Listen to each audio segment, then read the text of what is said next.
Alam kong nakakagana kumain pag pritong isda ang ulam, pero subukan mo rin ang ganito. Tsak, makakalimutan mo na diet ka. Sa sobrang sarap, malamang ubos lahat ng kanin. Boneless buong bangos. I-trim ko tong buntot, napakahaba. Ayan, tapos hiwain natin to. Ganyan pagkahiwa oh. Tapos pat dry. Then timplahan lang ng asin at paminta.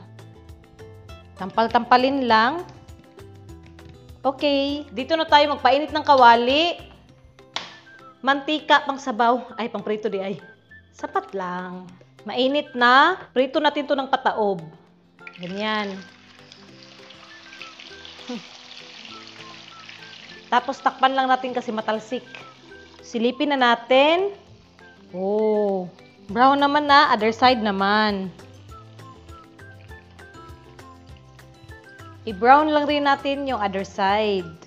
Ang perfect ng pagkaprito no, ang sarap tingnan pero mas papasarapin pa natin to. So hanguin muna. Sa same na kawali, bawasan lang natin ang mantika. Yan, nagtira lang ako ng konti. Dito na tayo magigisa. Sibuyas, bawang, luya, mga sili para kapit na kapit yung anghang. Ang bango, ginisa ko yung mga ricados para mas masarap. Dito na natin ilagay ang gata, mga 2 tasa to. Galing lang sa lata. Tapos yan, haluin muna. Titimplahan natin ng konting asin, paminta, chicken cube, kalahati lang, at asukal pang pabalance ng lasa. Tapos haluin.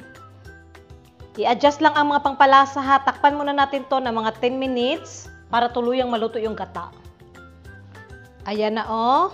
Since itong gamit kong bagoong is luto na, kaya hindi ko na sinama sa paggisa ng mga ricados. Pero pag gagamit ka ng hilaw, gisahin mo muna ha. Lagyan natin ang padagdag lasa, Bicol Express. Again, isama nyo sa paggisa yung bagoong ha kung hilaw yung gagamitin nyo. Ang sarap na tingnan. Tikman ko nga.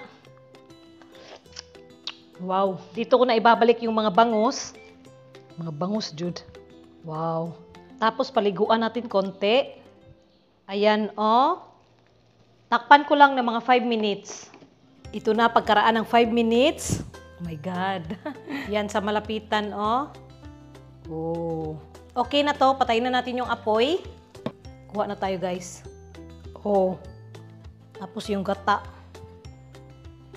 Gutom na ko, guys. Kakamay tayo. Kain. May aon. Ganitong ulam naman, no? Ang simple lang pero grabe. Luto na rin kayo. Sobrang dali.